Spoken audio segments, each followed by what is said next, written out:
Hi guys, it's markabusi here and we're back with another album reaction, and this time we are doing part 2 of Taylor Swift's Evermore. Currently it is sitting, as it stands at the moment with the first half, it's sitting at a 7.5 out of 10, which is perilously low for a Taylor Swift album based on my previous experience. We're going to go in, we're going to see, does the back half pick up? Does it get any better? You'd have to fucking hope so after some of the shit that was on the first half of the album.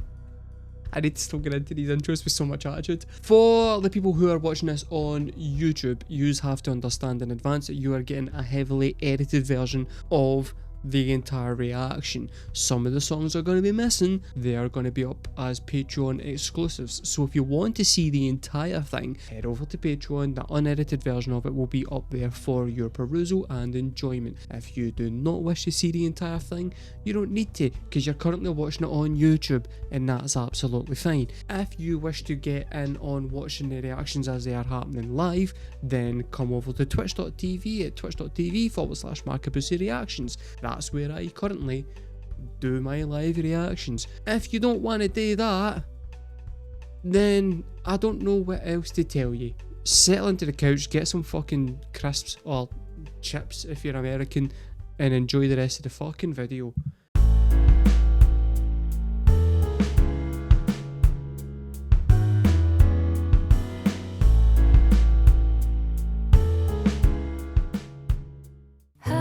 Want to know, I'd meet you where the spirit meets the bones, in a faith forgotten land. In from the snow, your touch brought forth an incandescent glow, tarnished but so grand. And the old widow goes to the stone every day, but I don't, I just sit here and wait, grieving for the living.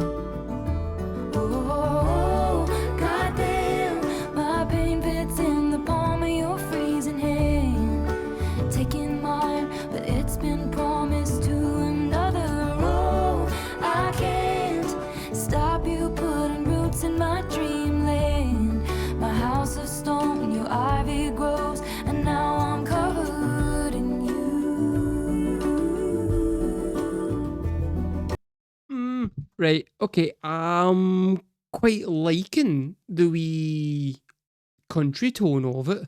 I know that Taylor came up from country, but I don't think I could particularly recall any of her overtly country tracks. Then everything that I've been listening to was either pop bullshit, don't start, or like our kinda indie folk Americana type stuff that she's been doing more of recently, or like the wee kinda sad fucking piano ballads. This is a slight departure in terms of tone, which I'm kinda enjoying. What was the line at the end of that chorus? Aye, your ivy grows and now I'm covered. It's just a nice line. Right, I don't quite get what the song's about. I think it's about, I could be wrong here, right, but it seems to be about she's hooking up with somebody who's in a relationship and she doesn't really want to like them, but she can't help herself. And then the more that she's like sitting back and waiting for him to kind of commit to her, the more engrossed she's becoming with him. That's only the first verse. I'll see.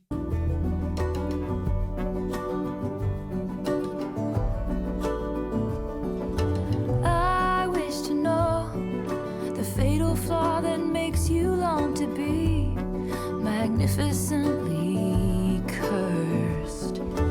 He's in the room, your opal eyes are all I wish to see. He wants what's only yours. Oh, goddamn, my pain fits in the palm of your freezing hand, taking mine, but it's been promised to another. Oh, I can't stop you putting roots in my dreamland. My house of stone, your ivy grows, and now I'm covered. Clover blooms in the fields, spring breaks loose, the time is near. What would he do if he found us out? Crescent moon. Okay, I'm wrong. It's her that's in a relationship. Right, I got it the wrong way around. But basically, so she's in a relationship. She doesn't want to be seeing this guy. At the same time, she can't help herself for their feelings growing. As it goes on, she just can't stop herself seeing him. I'm getting that from the "but what would he do if he found us out" thing. If I'm wrong,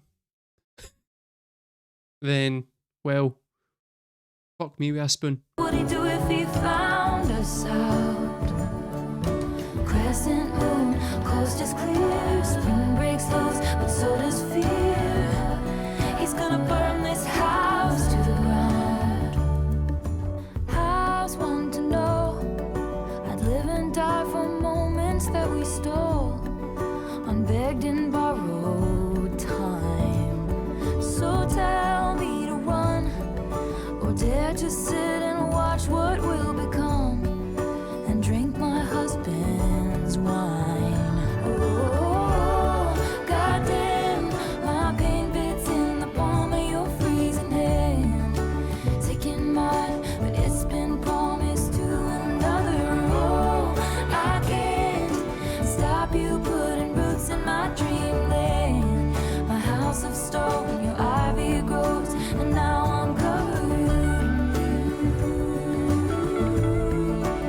And I'm covered in you. So yeah, it's a fire, it's a goddamn blaze in the dark, and you started it, you started it. So yeah, it's a war, it's the goddamn fight of my life, and you started it, you started it. Oh, I can't stop you putting roots in my dreamland. My house of stone, your ivy grows, and now I'm covered in you. In you.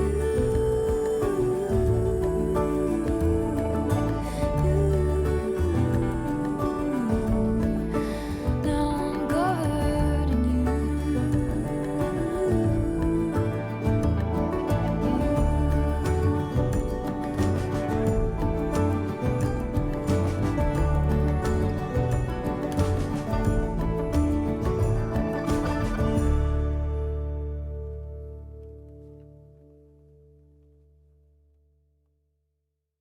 Right, so my chat's telling me that the song is supposedly about Emily Dickinson being in love with her sister-in-law. So I'm completely wrong then. It's like I'm sitting there going, "Oh, it's about Taylor Swift and she's in a relationship, but she's shagging another guy and blah blah blah." And it's no. I forgot this album isn't actually meant to be biographical in the slightest. This is made up stories. I forgot that coming into this. So this is just a whole bunch of big fucking lesbonics with some plants growing. Right, so fictional. So basically this is about Taylor Swift going through our college phase. Things I liked about that song. One, the wee bit of lead guitar in the background, which was it was just nice. It was like really, really subtle, really in the background. Just a wee bit of nice noodling. It added just a little extra layer of suspense just to enjoy. So as much as I was like, oh, it's like Taylor Swift in our country kind of phase, but it kind of felt like kind of like Americana type music, a bit like The Head and the Heart, a bit like Civil Wars, which kind of makes sense when you hear Safe and Sound. I think that's the kind of song that 6 listens down the line you're going to absolutely love. First listen, it's a bit subtle. It doesn't have the immediacy of, say, My Boy Only Breaks His Favourite Toys. I'm going to score that one like a 9. Because I thought the instrumentation was really, really pretty. I thought the production was really, really good on it. I thought the lyrics were fantastic. I didn't quite get the whole Sister Sisters thing happening. But once it's pointed out to you, fine.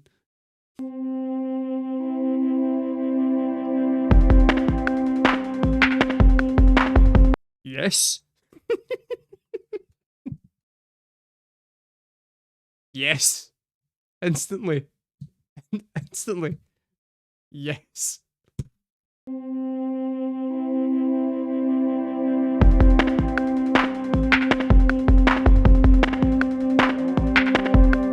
Fatefully, I tried to pick my battles till the battle picked me. Misery, like the war of words I shouted in my sleep. And you passed right by. I was in the alley, surrounded on all sides. A knife cuts both ways if the shoe fits, walking it till your high heels break. And I fell from the pedestal, right down the rabbit hole. Long story short, it was a bad time. Pushed from the precipice, clung to the nearest lips. Long story short, it was the wrong guy. Now I'm all about you, I'm all about you, right?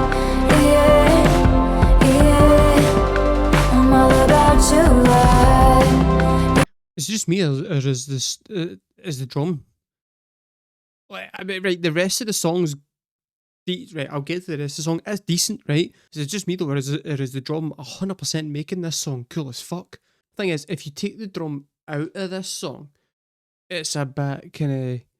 It'd probably sound a wee bit kind of. There's no way for me to prove this, right? But it would probably. It would. I suspect it would sound a little bit just kind of meandering in a bit kind of the snare sound, or it might have been the hi-hat sound. I was like, that's annoying as fuck. I mean, it's cool, but it's also, are you really going to do that noise for the whole fucking song? The actual drum came in and completely changed the whole feel of the song to just being cool.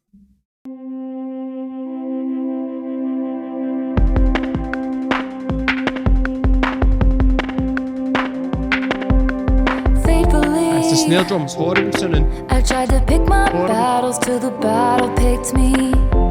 Misery, like the war of words I shouted in my sleep. And you passed right by.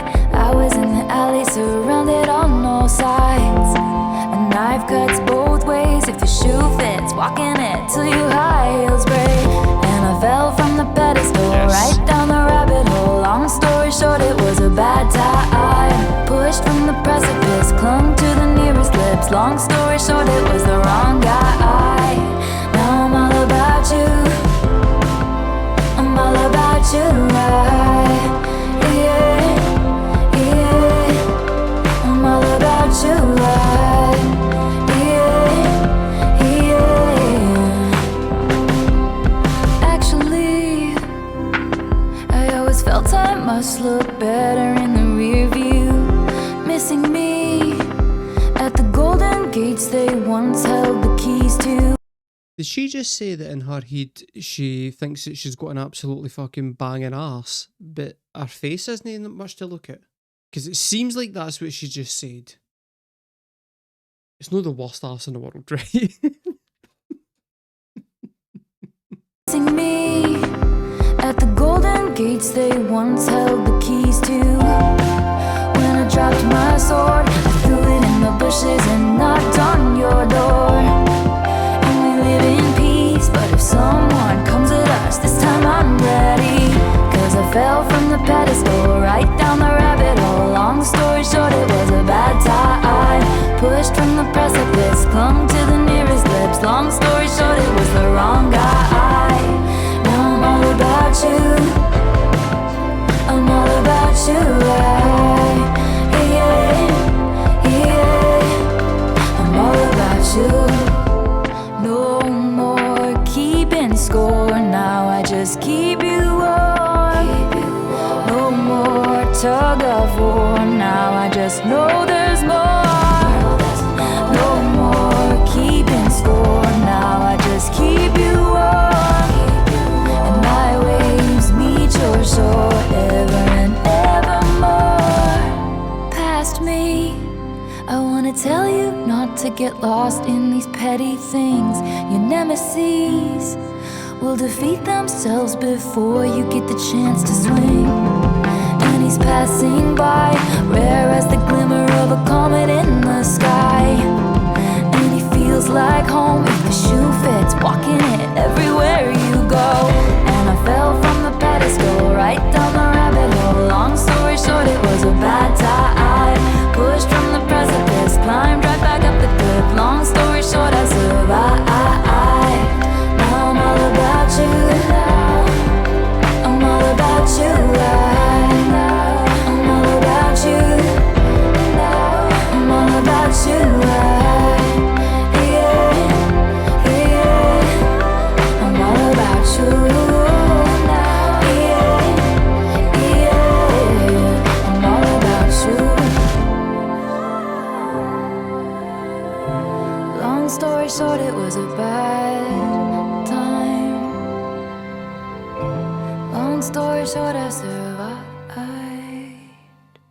I don't have a fucking clue what that song was about.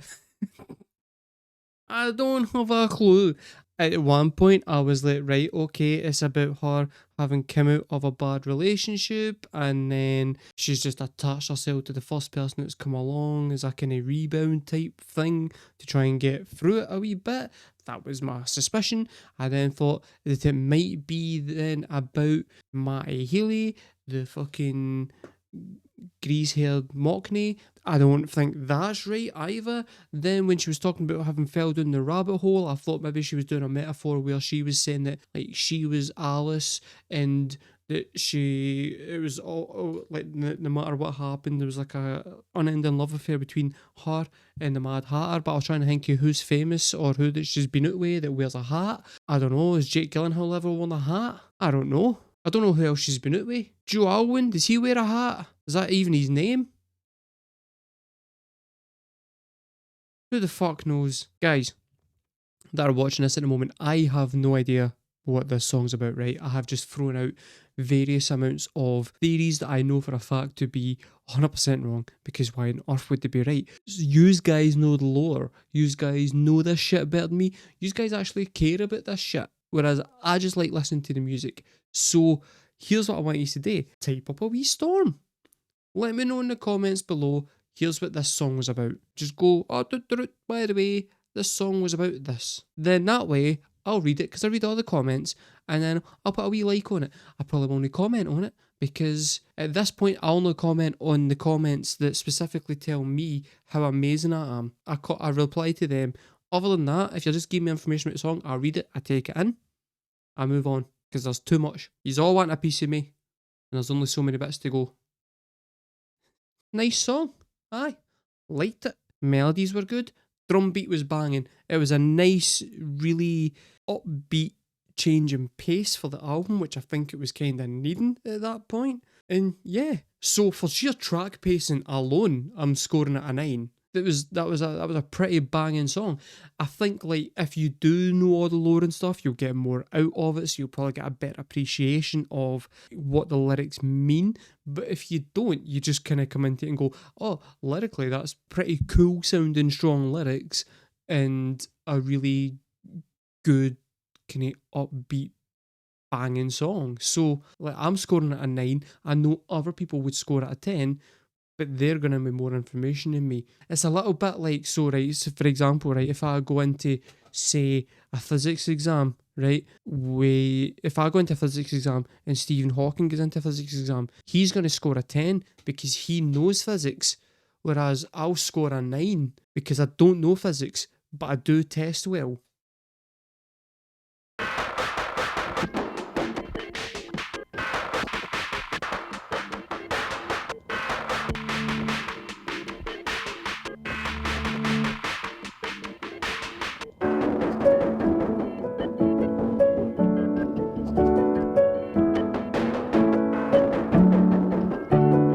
It's been a long time, and seeing the shape of your name still spells out pain.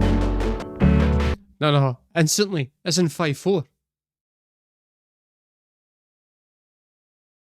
Yes. Taylor Swift does weird ass fucking production and 5/4 timing. Yes. Here we fucking go. Yes, somebody has listened to Kiddy. Somebody has listened to Everything Is Right Place and went, let's go.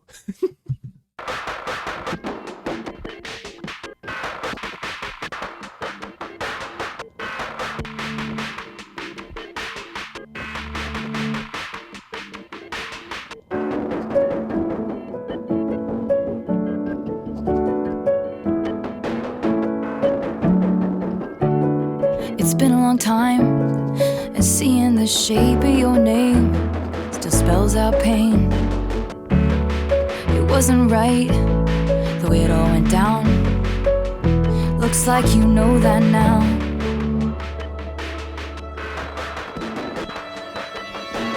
Yes, I got your letter, yes, I'm doing better. It cut deep to know ya, right to the bone. Yes, I got your letter, yes, I'm doing better. I know that it's over, I don't need your closure. Ah, that's so emo. It's so emo with the 5/4 timing and the way that the melody's in there. If you did a drum beat, like if you did that on guitar with a drum beat going like, you just can't hear that. Oh, I don't know, but Better, yes, I'm doing better. I know that it's over. I don't need your closure. Your closure. Don't treat me like some situation that needs to be handled. I'm fine with my spite and my tears and my beers and my candles. I can feel you smoothing me over. Yes, I got your letter. Yes, I'm doing better. It cut deep to know you're right to the bone. Yes, I got your letter. Yes, I'm doing better. I know that it's over. I don't need your closure. Your closure. Your closure.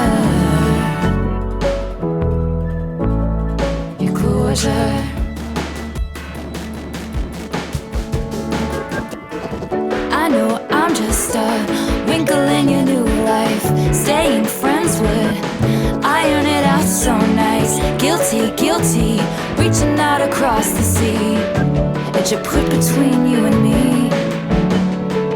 But it's fake and it's oh so unnecessary. taking aside my joy at her fucking experimenting and trying to 5/4 timing and weird ass fucking drums and stuff, right? I'm gonna say something that's gonna be quite controversial here. All of it, other than the chorus, doesn't work.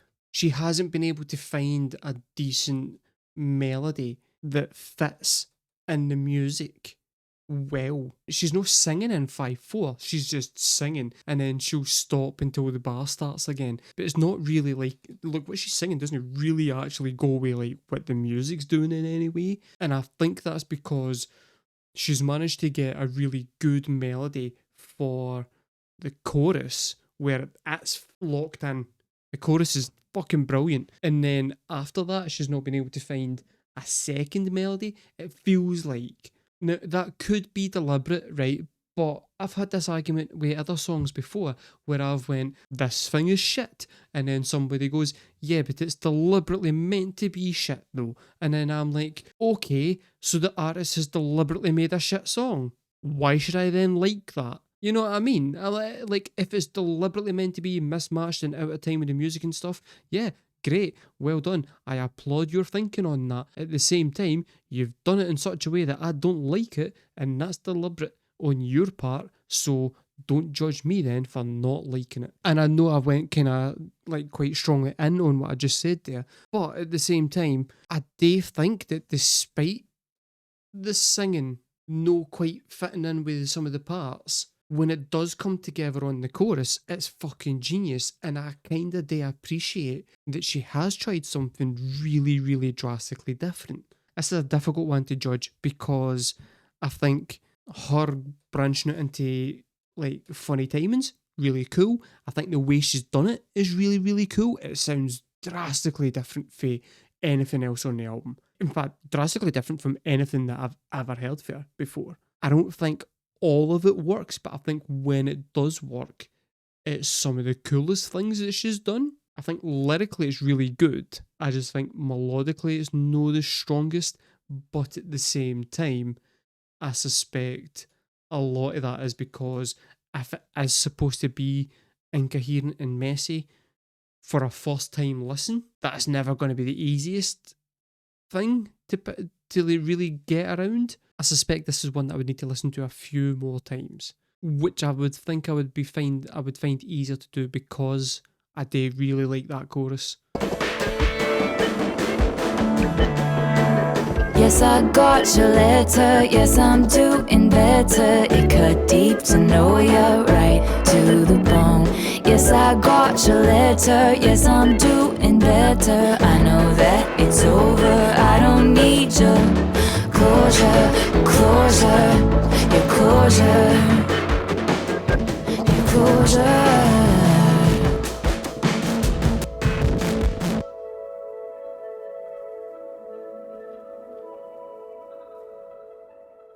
I've got nothing else really to add to that, to be honest with you. It does seem fucking weird. Did I love the song? No. But has it earned a ton of goodwill through just being really interesting? Yeah. I'm gonna give it an A. Really wanting to go back and check it out again. Sonically, it's the most interesting song that she's got so far. Out of like, if you split TTPD into its two constituent parts, out of the 4 albums that I've listened to, it's our most interesting song from a musical standpoint.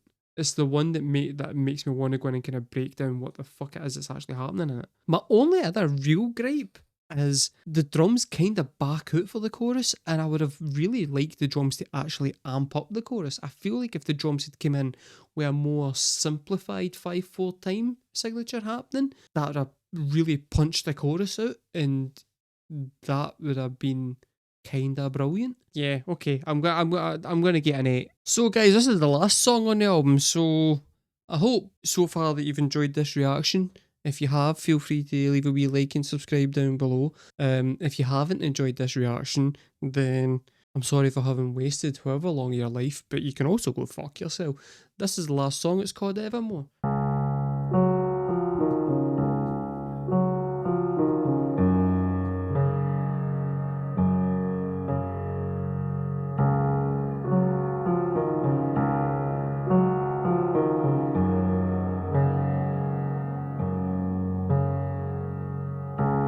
Grey November, I've been down since July.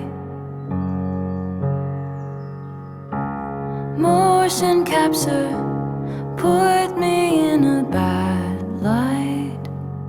Is this song about cats?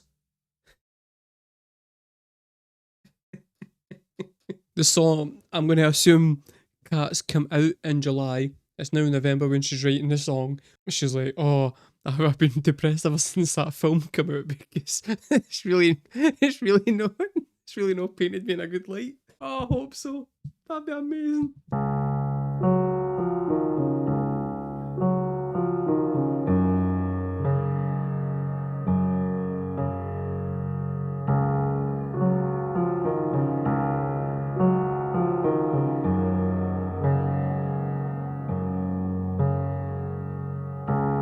Grey November, I've been down since July. Motion capture put me in a bad light. I replay my footsteps on each stepping stone, trying to find the one where I went wrong. Writing letters addressed to the fire,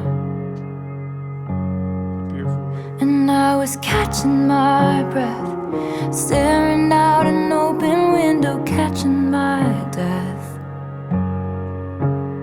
And I couldn't be sure, I had a feeling so peculiar that this pain would be forevermore. Taking away the cats analogy for a second, right? So what I really like is she's saying that she's writing letters, and I'm assuming that the letters is like the letters is going to be transcribing her thoughts and feelings about whatever the fuck it is that she's upset about. Presumably the reception to cats. She's sitting at an open window catching her death from the cold because it's November and it's freezing. So she's basically sitting freezing at the window, but she has the fire on because that's what she's writing the letters for. The fire isn't there to heat her up at all. The fire is there purely to swallow up her feelings because she's just a cold shell at this point. In my head, I've got the image of she's here, like where the window is, and it's cold, and here's the heat, but she can't bring herself to go towards the heat. What all she can do is use the heat to burn up any last feelings that she had about whatever situation it is. I'm assuming cats. It's fucking good for her that she's able to just sit there and write her feelings about cats in a wee letter and burn that up. and just ignore it because we're all stuck with it. I'm not letting this go. Listen, it's no just her, right? And you know what? She might have come out of that film reasonably alright if that film hadn't also cast James Corden, the absolute charisma fucking sponge. Come sing karaoke in my car. Shut the fuck up. Sorry. You guy's a prick. Hey December, guess I'm feeling unmoored. Can't remember what I used to fight for. I rewind the tape, but all it does is pause on the very moment all was lost, sending signals to be double-crossed. And I was catching my breath, barefoot in the wildest winter, catching my death. And I couldn't be sure. I had a feeling so peculiar that this pain would be forevermore.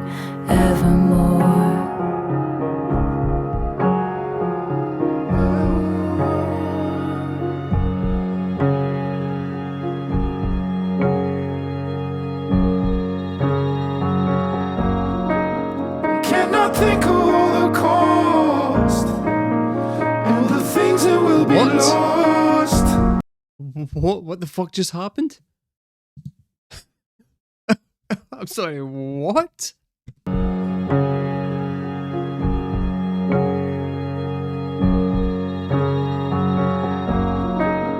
Cannot think of all the cost. Is that even in time?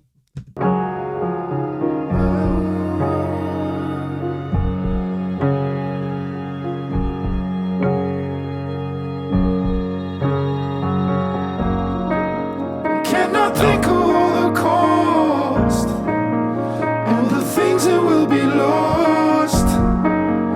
Or can we just get a pause to be certain we'll be tall again? Where the weather be the frost, or the violence of the dog days. I'm on waves of being tossed. Is there a line that I could just go across?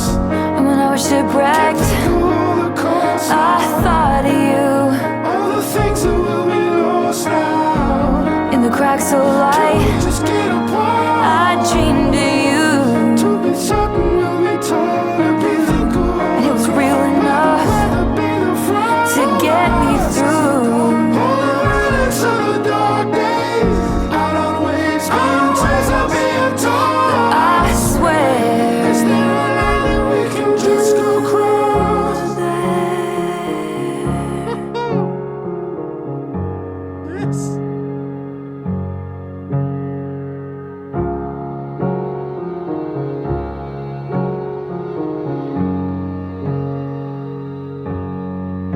And I was catching my breath. That was fucking gorgeous. It kind of felt like a battle in their head, like a confluence of like emotions and feelings and stuff kind of clashing, but also the way that it started off is one line pause, and then the lines just kept on overlapping and butting heads, and she was kind of interrupting and stuff. It felt like a maelstrom in her head, like just everything that she's thinking, just constantly on the go, and she can't shut any of it out, and it's just all kind of builds up this tension all the way through it until the release at the end of We Were There. I kind of like the way that she's been spending this full time. So the first like bulk of the song, she's talking about how she's like trying to get some distance from this thing that's happened to her. She's feeling pretty fucking miserable about it, and she's wondering if there's at what point it's going to get any better and whether she's going to get over it. Suddenly, when she's at her lowest ebb, it just erupts. Totally different timing, which at first threw me, but when in retrospect looking at it, you're like, okay, yeah, so that's just, it does that deliberately in order to go, it just rushes in out of nowhere to kind of overflow her fucking mind. It's that genius thing that she does where she likes to kind of then sometimes use the music to accentuate the storytelling. And when she does it right, it's astonishingly good. Doesn't always work, but you've kind of got to appreciate the fucking attempts. Getting Justin Vernon in to do it and saying to him, like, you can use your Bon Iver effects pedal, which gives you like 3 fucking voices at once, so that you can then just rattle that around. It makes it so that it sounds like there's a whole chorus of people, or just a whole chorus of voices saying this shit. Doors of a cabin creaking under my step, and I couldn't be sure. I had a feeling so peculiar. This pain wouldn't be for evermore. Evermore. Evermore. This pain wouldn't be forevermore. Evermore.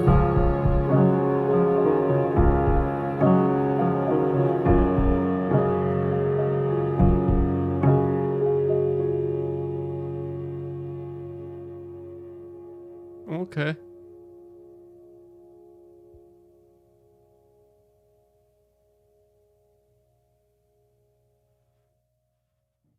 The guys in the chat are telling me that this song is about the whole Kanye situation, which I have absolutely no fucking interest in.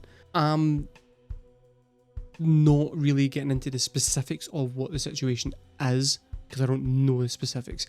I'm basically seeing it as, it could be anything. It could be like a bad breakup, it could be grieving a death, it could be anything that hits you hard. The song seems to me to be about when you've taken a hit, you take your time to get over that hit, and then you get back on your feet and you keep on going. Ends on a kind of really hopeful note of, despite all of the fucking trials and tribulations that she has been through and all that she's suffered and all the ways that she's been feeling, she's starting to realise that she's gonna be alright. In my head, I was wondering, why would you not have ended the album on the song Closure?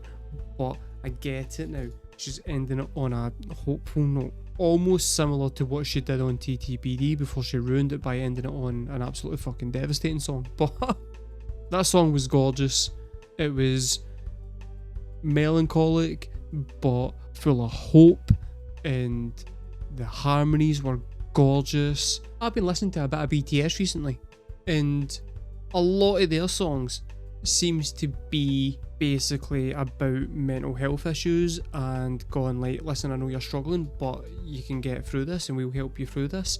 I got a similar kind of vein from that as I did from the BTS songs, where it was her way of effectively saying to folk, listen, as hard as shit can be sometimes, take some time with it and it will eventually not get easier but become manageable. Because that's the thing, you hear a lot of folks saying that time heals all wounds. It doesn't, never actually heals them.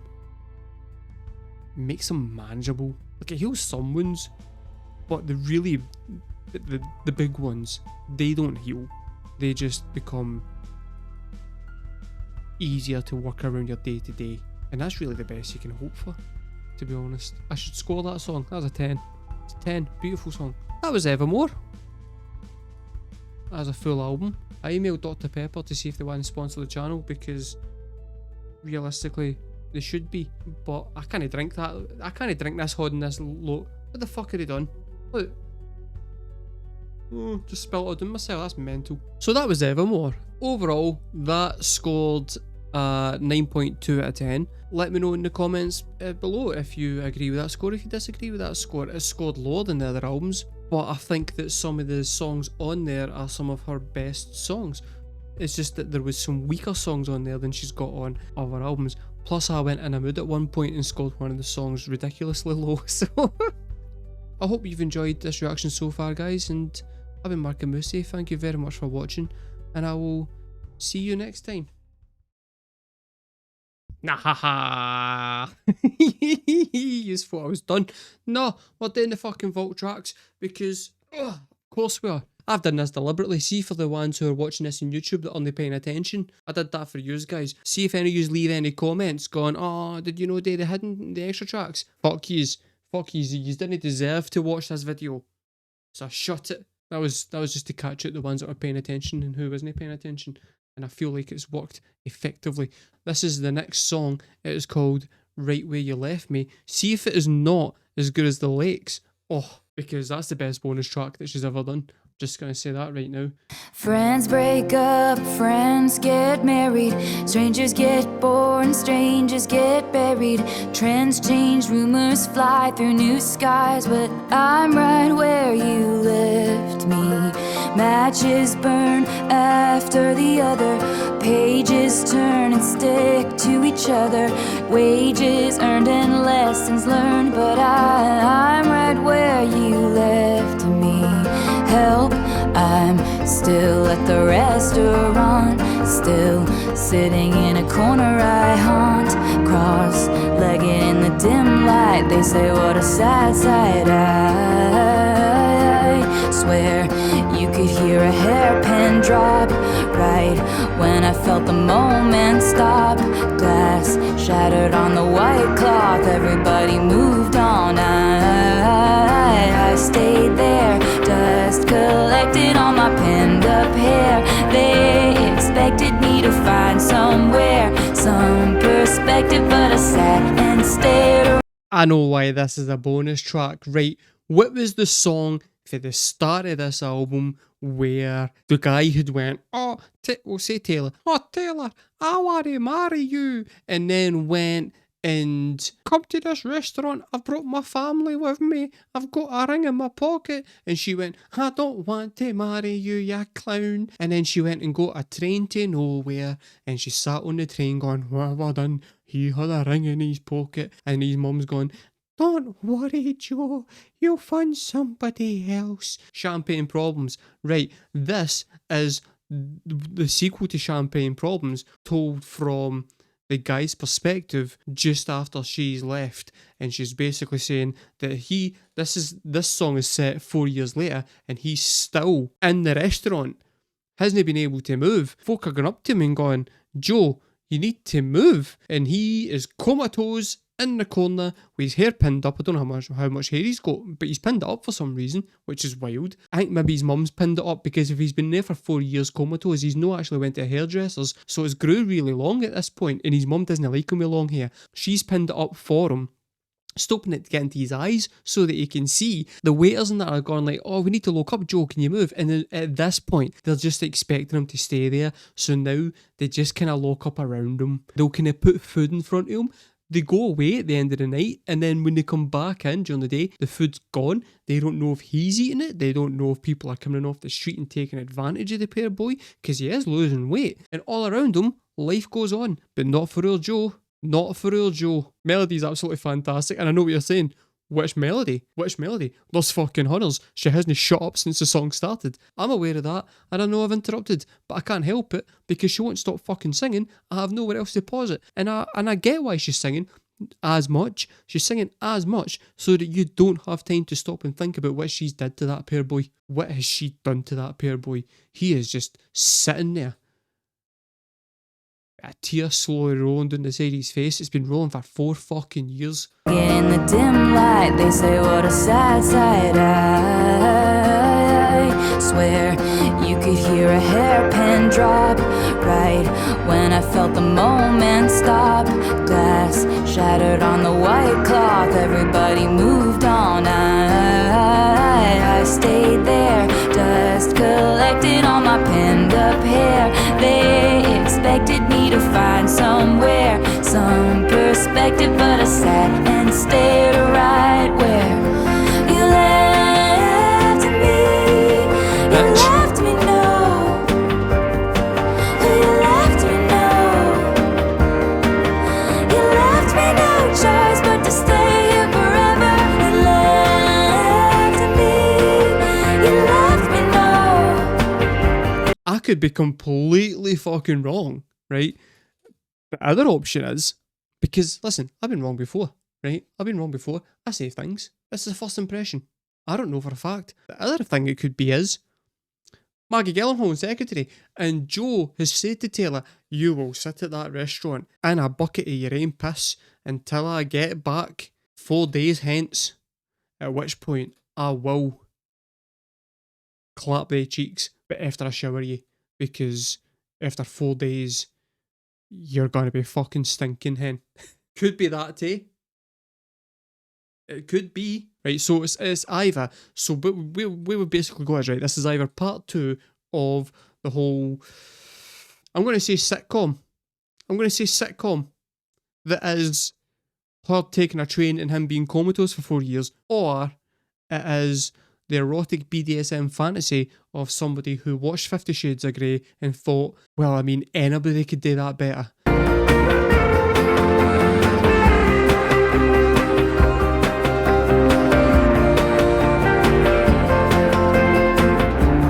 Did you ever hear about the girl who got frozen? Time went on for everybody else, she won't know it. She's still 23, inside her fantasy, how it was supposed to be. Did you hear about the girl who lives in delusion? Breakups happen every day, you don't have to lose it. She's still 23, inside her fantasy, and you're sitting in front of me at the restaurant when I was still the one you want. Cross-legged in the dim light, everything was just right. I could feel the mascara run. You told me that you met someone. Glass shattered on the white cloth, everybody moved on. Help, I'm still at the restaurant, still sitting in a corner I haunt. Cross-legged in a dim light, they say what a sad sight. I stayed there, dust collected on my pinned up hair. I'm sure that you got a wife out there, kids and Christmas, but I'm unaware, 'cause I'm right where I cause no harm. Mind my business, if I love died young, I can't bear witness, and it's been so long. But if you ever think you got it wrong, I'm right where you left me. You left me, no. Oh, you left me, no. You left me no choice but to stay here forever. You left me. You left me, no. Oh, you left me, no. You left me no choice but to stay here forever.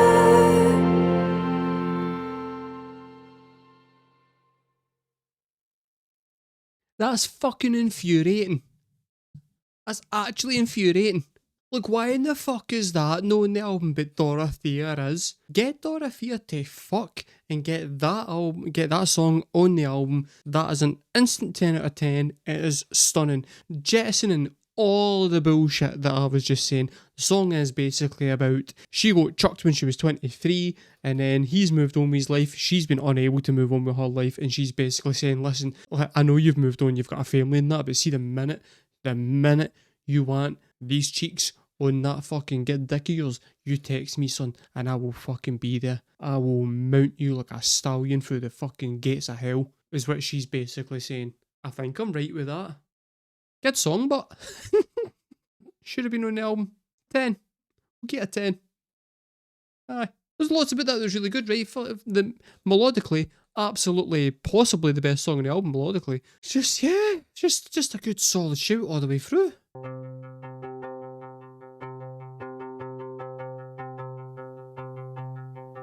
When the dinner is cold and the chatter gets old, you ask for the tab. Oh, that moment again, he's insisting that friends look at each other like that.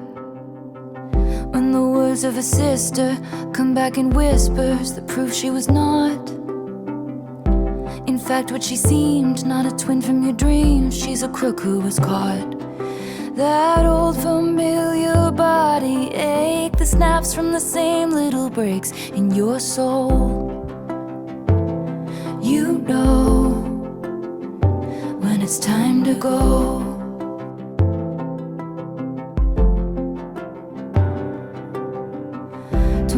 years at your job, then the son or the boss gets the spot that was yours. We're trying to stay for the kids when keeping it how it is will only break their hearts worse. That old familiar body ache, the snaps from the same little breaks in your soul. You know when it's time to go. Sometimes giving up is the strong thing. Sometimes to run is the brave thing.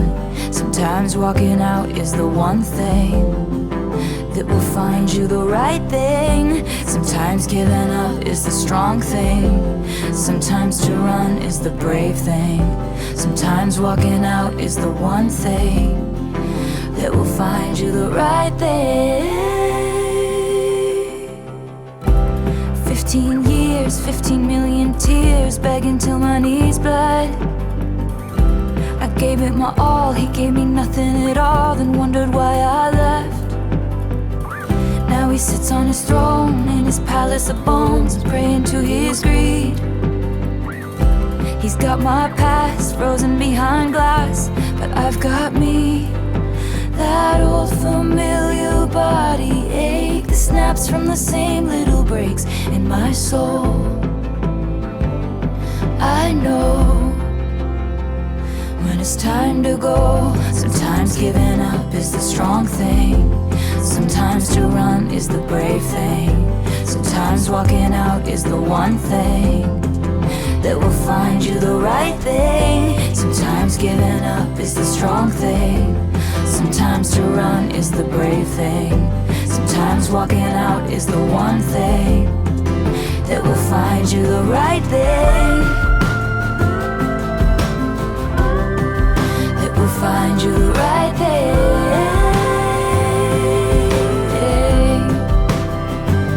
And you know in your soul, you know your soul when it's time to go.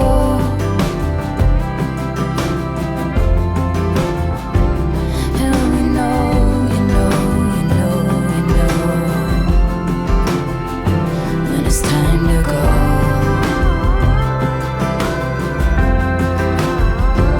So then you go, then you go,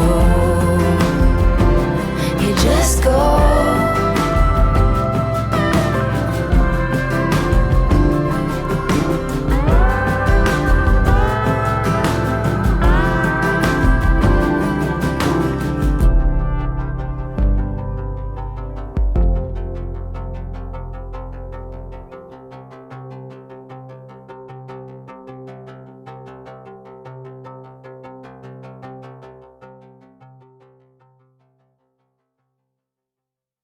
I started off with a kind of really obvious interpretation of it, thinking it was about just a story about a kind of old couple who just going through the motions, and her whole perspective was at some point, like if you're miserable and you're growing older with this person, at some point you kind of just need to cut it off and you need to know when it's good to just go. I think that's just a metaphor to talk about her music and what happened with her, because at some point she mentioned something about the kids, which I think she's referring to her albums with that. She's saying that basically going on about how having to up and go through the motions with it, with these people, just causes her pain, and she doesn't really want to date anymore, and at some point she needs to just kind of look at it and go and move on. And then there's other kind of references in there, like he's got my past frozen behind glass. That's like, I would say like that's like the platinum records and the kind of cases with her awards and stuff in them. But she's got her, because she can always go and write another album, or do what she's doing right now, which is just re-releasing everything the way that she wants to do them. I thought that song was good. I understand why she's written it. It's one of those, it feels like one of those ones that she's had to write to get out of her system. It's a nice song. I can also see why it hadn't made it onto the final album. I don't think that it being on there would have harmed the album in any way. Like Right Where You Left Me should 100% have been on that album, but that one, if it was on the album, I would have been like, aye, fine. Like, it's not like it didn't blow my fucking mind in any way, but it's inoffensive. It feels a bit like a kind of, almost like just like a really good filler track, and it had a kind of Amy Mann type feel to it, which I really like, because I do quite like a wee bit of Amy Mann now and again. I would say that's like an 8. It is good enough to have made it onto the album, but I can also understand why she made the choice to keep it off the album. After having done very, very complicated computations, we have now come to the final result for this album, which is a solid 9 out of 10. I'm going to say I agree with that, actually. Like, I'm going to say I think I'm alright with that. Folklore as a whole was very kind of single-minded, and it's got a mood throughout the whole thing. In that regard, it's kind of perfect. It's kind of a perfect album in that way. TTPD had such an amount of songs on it. The big hitters managed to completely outstrip the ones that weren't quite as good. So that raised it to a solid 10, because the ones that, I mean, for like the 3 songs on TTPD that I don't think are as good as the rest of them, you're still looking at 13 fucking bangers. Anthology, I thought, was, other than one song which is shit, borderline flawless. This album, I think the songs that are good are amazing. Some of her best songs are on this album. Some of her worst songs that I've heard from her so far are also on this album, and that's what's kind of dragged the score down a little bit. It's just a bit more uneven than the other albums, and I think the back half strongly outweighs the front half. Guys, that was Evermore. Let me know in the comments below, what do you think? Where do you rank it amongst her albums? I'll reiterate what I said at the start. This is a heavily edited version of this reaction. The entire thing, which is currently clocking in at about 2.25 hours, that is going to be on Patreon. So if you want to watch the whole thing unedited, where we have big rants about BDSM and other weird shit, then that's the place to go and see that. Also, if you go and you sign up to Patreon, you will also be able to then vote in the next poll to decide what is the next thing that we're gonna do. I don't know what all the options will be, but there will be more Taylor Swift albums, there will be the Miss Americana documentary, etc, etc. So if you want a chance to sway the vote to how you want me to react to stuff, then that's how you go about doing it, because the polls are exclusively Patreon based. I have been Markabusi. Thank you very much for watching. I really hope you've enjoyed this video as much as I've enjoyed making this video, and I will see you next time.